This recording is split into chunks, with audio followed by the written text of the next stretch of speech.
There we go. So I'm going to title this one, My Soul's Purpose. And, you know, we can have our minds be thinkers and try to make things work for us. And it's kind of like, let your body be the leader of yourself, you know, and, or your heart, you know, your body, your body is also, your heart is the driver. And so people talk about it in those two terms. And then maybe your body might be, you might lean on your body to be able to do things in your life. But I think in terms of, you know, who we really are is a spirit or a soul. And so because we connect with that real self, we can figure out more than just why we're here or we can figure out where we came from, where we're going, and why is it that we're being in existence here. So for that reason, we say the soul's purpose, which is a big picture. I mean, the reason why is greater than what maybe somebody that hasn't figured out who they really are. So with that in mind, I want to show the next picture. And this is that emergent story. I've actually added 4 at the beginning, and then I added 2 more. And actually, we can actually read scriptures that can help. The first 4 is basically the gospel principles. For example, the first one is believe. And I think in terms of belief or faith can be small, but we wanted to see it affect us in a big way. So all these concepts, I'm putting it in terms of believe big.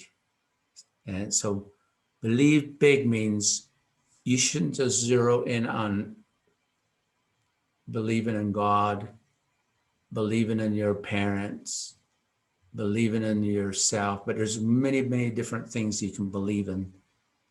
And as long as it really feels good that you're connecting to all those beliefs, you will have done your job in moving ahead in your life. And number 2 is what I call transformation, which is gospel principle number 2, which is repentance. But I want to say transformation, what we talk about when we say the butterfly was in a cocoon for so many days, and then all of a sudden emerges as a different person, kind of a very, very beautiful, knows who they are, knows why they're here, knows where they're going.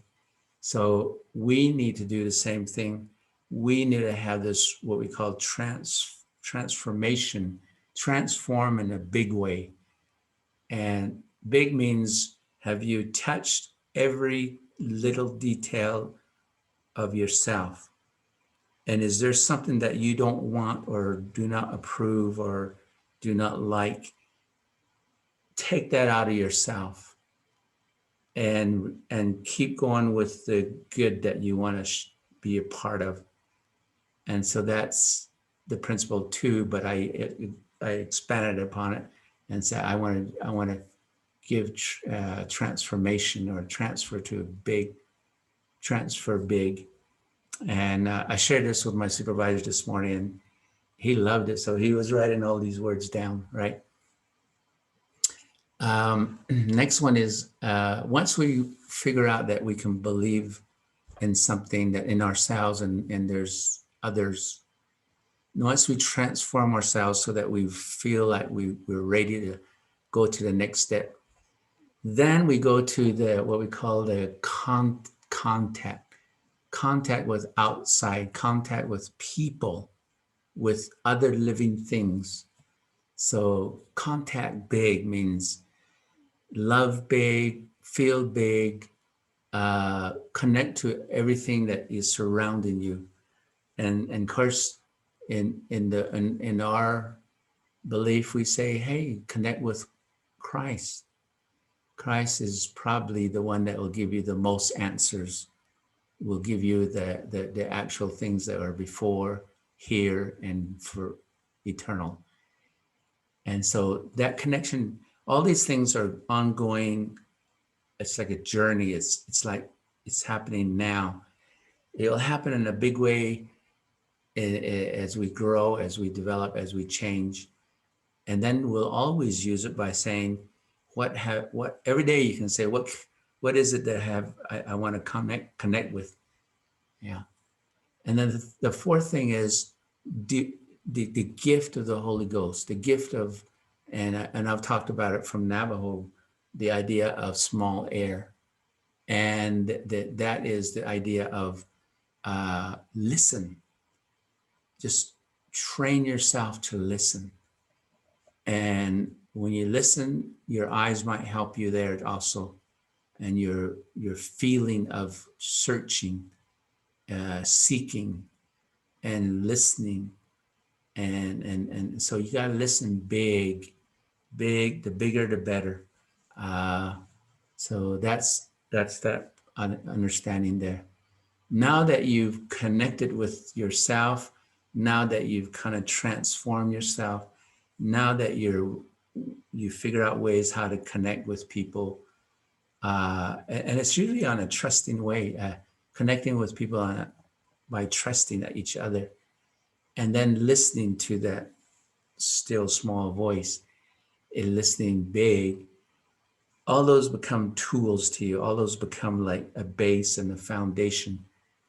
Next is another scripture that says, now that you have found hope in Christ, so you connected to Christ. This is Jacob chapter 2, verse 19. 19. In that Jacob chapter 2, verse 19, Jacob says, now that you've connected with a hope in Christ, now what? Now, what are you going to do with this? What's the next step? What's the next level? And he says, now that you have a hope in Christ, and you want or intend to obtain wealth. If you obtain wealth, you got to do it with a reason. All right. He says, do it with a reason. So obtain big. And when I say obtain big, I'm talking about wealth-wise. There's the money part, there's the knowledge part, there's the people part. All these are wealth to you. All these are things of resources to you. When you have obtained the resources, the things that would help you in anything you want to accomplish, and maybe a connection to God with Christ and Holy Ghost, that's a huge, big resource.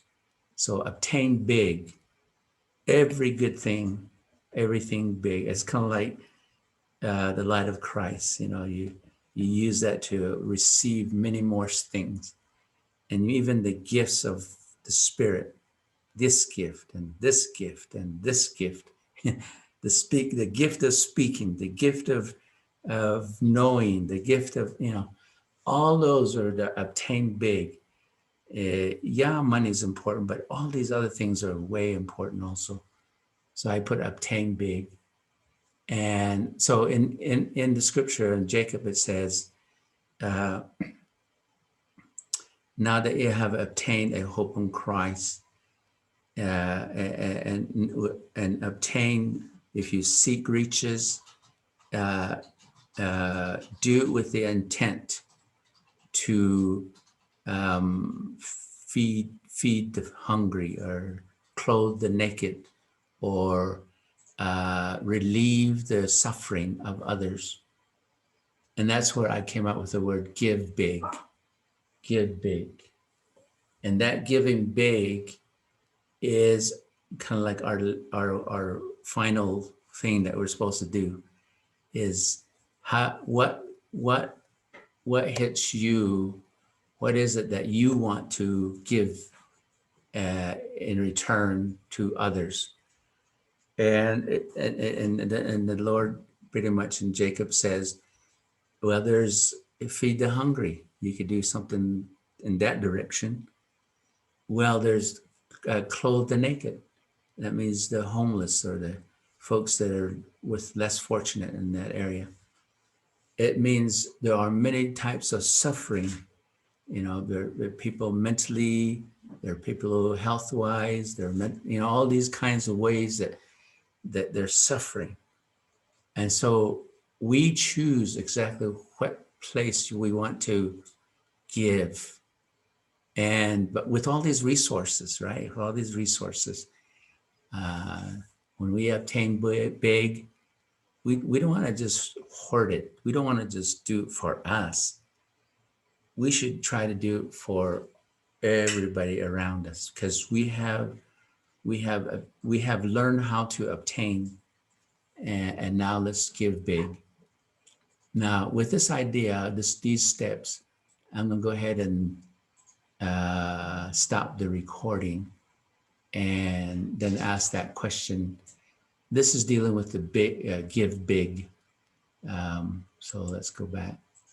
So even though I'll go ahead and still show, let's still share, but we won't. Let's see, how do we stop that record or pause that record? Hold on. All right, so we pause the record.